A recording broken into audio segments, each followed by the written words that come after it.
귀한 자리에 발제에 초대해 주셔서 감사드리고요. 세컨 세션이 시작됐는데 우리 대표님께서 영어로 하셔가지고 발표도 영어로 해야 되나 지금 순간 긴장해가지고 큰일 났어요. 근데 그냥 한국말로 하겠습니다. 영어. 예.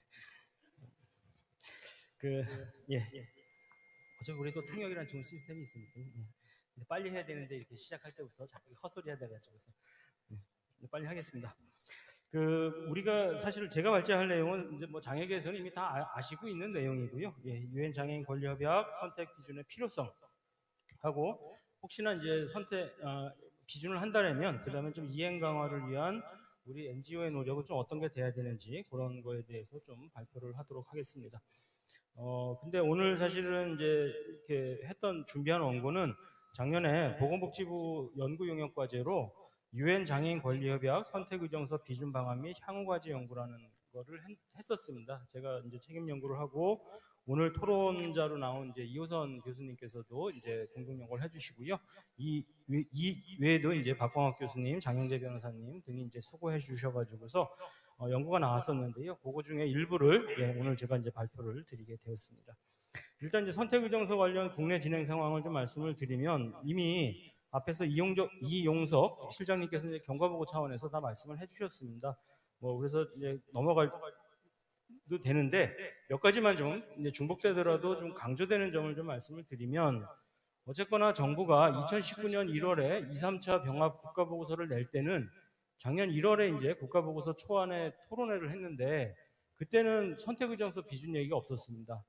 그거에 대해서 장애계하고 국가인권위원회가 이제 공식적으로 성명을 내고 이제 선택의정서 비준이 꼭 2, 3차 병합 국가보고서에 들어가야 된다 이렇게 요구를 했고요. 또 어떤 움직임이 있었냐면은 19년 1월 개최된 장애인 정책조정위원회에서 장애인 대표들이 국무총리에게 그 당시 국무총리가 이제 이낙연 총리셨는데요. 총리에게 선택의정서 비준을 강력하게 요구했고 제가 전해 들은 바로는 그 자리에서 이거 우리나라가 이제 해도 될 것 같은데 이거 관계부처들이 이거 안 하는 이유가 뭘까? 이거 좀 했으면 좋겠다라고 강력하게 말씀하셨고 그거에 따라서 바로 2개월 후에 나온 3월 최종 발표한 이제 보건복지부에서 하고 이제 주관으로 하지만 우리나라 국가보고서인 2, 3차 병합 국가보고서에서는 이제 선택의정서 비준 필요성을 적극적으로 검토하여 비준을 적극 추진하겠다는 내용이 이제 포함이 됐습니다. 이제 그거에 따라서 아까 제가 말씀드린 연구 용역도 하기도 하고요.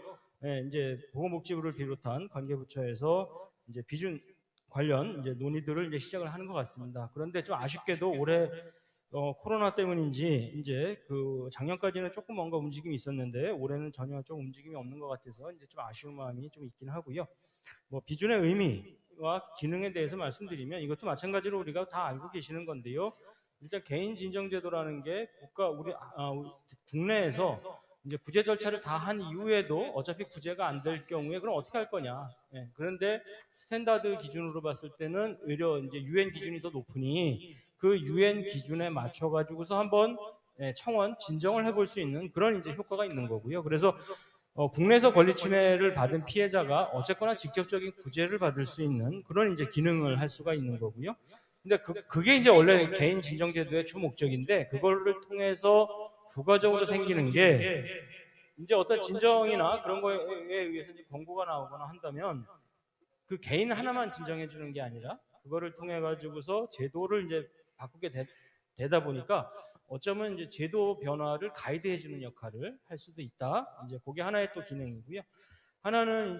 또 하나는 이제 사전 예방 차원에서 국내에서 어떤 장애인이나 또는 대리인이 개인 진정을 할 것 같으면은 아예 예방적 차원에서 제도를 좀 바꿔가지고서 유엔 그 기준에 좀 맞게끔 국내 법과 제도를 바꾸는 그런 역할도 이제 할 수 있을 것 같습니다. 그래서 협약 이행을 유도하는 이제 그런 이제 효과도 있을 것 같습니다. 그래서 그냥 개인 진정만 존재하는 게 아니라 어쨌거나 국내에 장애인 복지 관련, 이제 장애인 인권 관련 그 제도를 개선할 수 있는 이제 역할이 상당히 있다. 이렇게 이제 볼 수 있을 것 같습니다.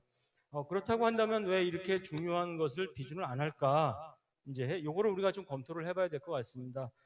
우리가 그 권리협약을 비준할 당시에 그때 선택의정서까지 같이 이제 국회에서 논의가 됐었고요. 근데 선택의정서에 대해서 국회에서 논의 과정에서 아직 차별금지법이 이제 제정된 지 얼마 안 됐고 2007년이고 요거 2008년이니까 2009년 뭐 그때니까 차별금지법의 단계적 시행으로 인해서 조금 더 제도적으로 국내적 여건이 성숙되면 그때 한번 논의해보면 어떨 거냐. 요런 말이 나왔는데 이게 이제 한마디로 먹힌 거고요. 그래서 이제 조금 더 한번 우리 차별금지법 해보고서 하는 게 낫지 않겠느냐. 뭐 요런 이제 것들이 이제 나왔고. 특히 사회권의 경우 국가의 의무 위반 기준이 구체적이지 못한 바 이제 차후에 이제 진정제도 및 조사권에 대한 장애인 권리위원회의 동향과 판단 기준을 좀 파악을 하고 해도 괜찮지 않겠냐. 이게 이제 국회에서 나온 이제 얘기였습니다. 그래서 좀 다른 나라 좀 이렇게 눈치 좀 보다가 이제 하자 이렇게 했는데 뭐 두 가지가 이제는 다 충족하는 것 같습니다. 첫 번째 차별금지법이 10년이 넘었습니다. 그래서 상당히 제도적 성숙을 이뤘고요. 그렇기 때문에 이제는 그거를 이유로 해가지고서 뭔가 비준을 딜레이하거나 그런 거는 이제 없어졌다고 이제 보여지고요. 그 다음에 하나는 이제 지금 아까 뭐 헝가리, 호주 등의 사례들을 말씀해 주셨지만 개인 진정 제도가 그렇게 딱 많이 나오고 이렇게 남용되는 수준으로 나오냐 그렇지는 않다라는 거죠. 우리가 10년 넘게 지금 개인 진정 제도를 해봤는데 예 지금 이제 제가 2019년 말에 조사해봤을 당시에 31건이 이제 진행이 됐거나 진행 중이었었고요. 이제 그러다 보면은 그렇게 많지 않다. 왜 그러면 국내법 절차를 다 거쳐야 되기 때문에. 그렇다고 한다면 사실은 이제는 우리나라 정부도 크게 겁낼 이유는 없다. 이렇게 이제 좀 보여지는 것 같습니다. 그럼 이제 그리고 이거와 더불어서 이제 개인 진정 제도가 국가 주권을 제약한다. 이제 이런 또 핑계도 하나 있었는데요. 과연 이제 국가 주권을 제약하나? 이걸 보면은 국가 주권을 만약에 제약한다 그러면은 이미 협약을 우리가 비준을 해서 국내법과 동일한 효력을 가진 것 자체가 만약에 진짜 국가 주권을 제약했다면 그거 자체가 국가 주권을 제약한 것이지 협약을 이미 가입한 국가가 선택의정서가 국가 주권을 제약한다라고 말하는 거는 이제 논리 모순이다 이렇게 이제 말할 수 있을 것 같습니다. 그래서 국가 주권을 얘기하는 거는 좀 이제 논리적으로도 맞지 않고요. 그 다음에 이미 선택의정서 조항에 유보할 수도 있고요.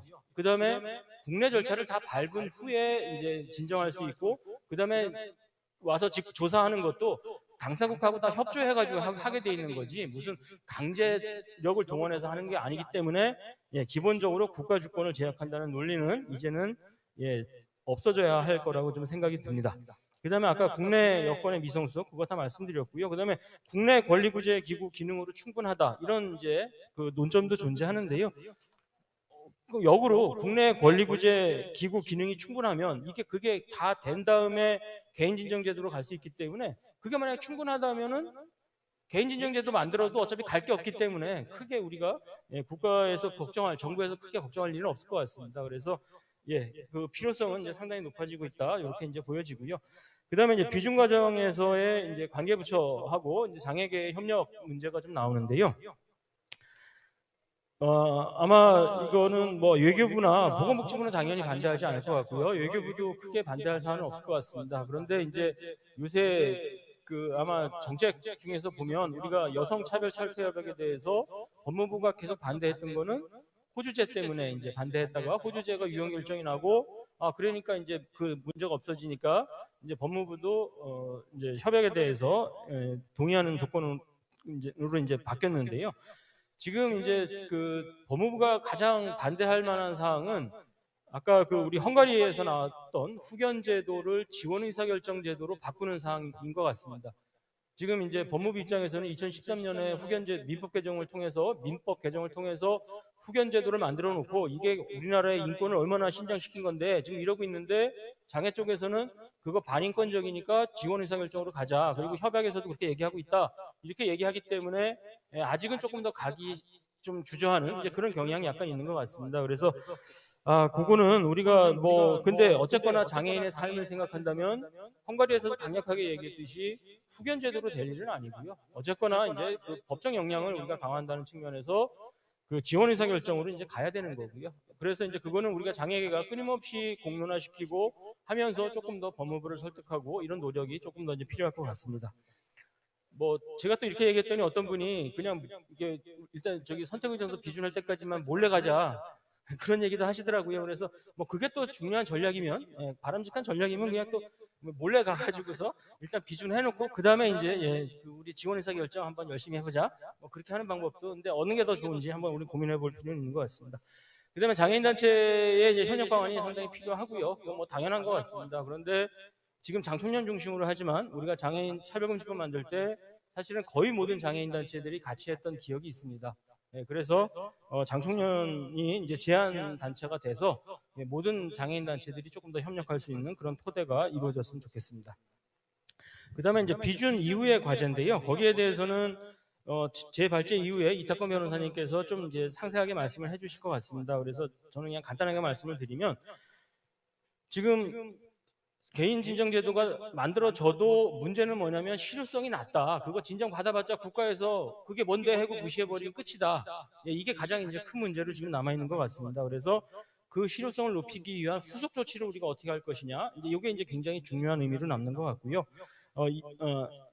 그거에서 이제 그 개인 진정 제도의 좀 더 실효성을 높이기 위해서 개인 진정을 조금 더 지원할 수 있는 시스템이 필요한 것 같습니다. 그래서 개인 진정을 할 수 있도록 뭐 어떤 지원제도, 그래서 우리가 지금 법률적인 할 때 법률 구조공단이 있듯이 UN 공간에 가서 진정을 할 수 있는 그런 것들을 좀 더 지원해주는, 물론 이제 정부가 재정은 되겠지만은 아마 그 일을 하는 거는 장애인 단체에 위탁을 하는 것이 조금 더 나을 것 같다는 생각이 들고요.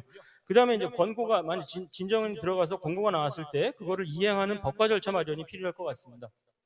지금 법적 기속력이 없기 때문에, 이거는 장애인 권리 협약만 그런 게 아니라 타 협약도 법적 기속력이 없다라는 게 이제 지금 문제로 남아 있는 거고요.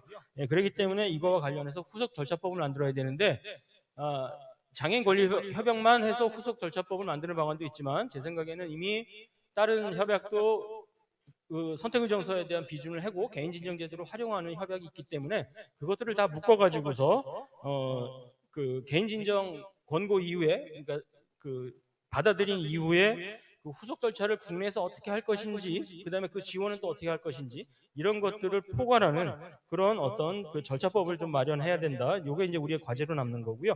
그 다음에 하나는 이제 모니터링하는 집행기구가 필요합니다. 실제 그 권고가 이루어지는지 뭐 그런 게 이제 필요해지는데요. 그거는 뭐 작년에 우리가 연구를 하면서 나왔던 거는 인권위를 활용하는 방법, 인권위를 활용하되 별도의 상설위원회를 두는 방법, 아니면 별도 기구를 만드는 방법, 뭐 이런 것들이 논의가 됐는데요. 이거는 그냥 제안밖에 못 드리고, 이것이 어떤 각각의 장단점이 있는지에 대해서는 이제 조금 더 추후 연구를 통해서 우리가 조금 더 이제 나가야 될 것 같습니다. 저는 여기까지 발표를 마치도록 하겠습니다.